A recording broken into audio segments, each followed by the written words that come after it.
frigida.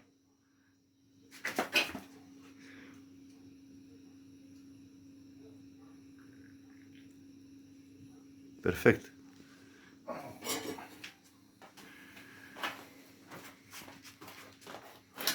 Scoatem sârma cât mai repede, 20 de secunde maxim.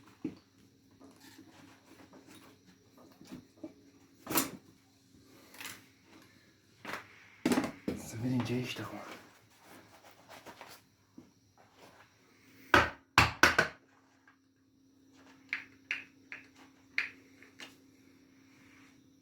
Plumbul. Operațiunea durează în condiții de încălzire perfectă a formei în jur de 1 minut. Și acesta este ce pierdem noi pe Dunăre an de an.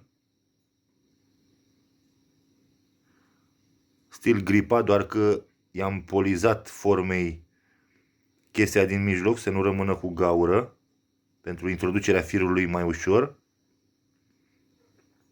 Striațiile, crampoanele care le vedeți pe acest plumb pentru stabilitatea lui pe fund și atașarea nadei foarte bine pe el.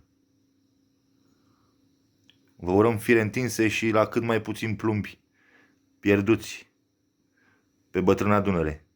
Salutări și fire întinse încă o dată tuturor!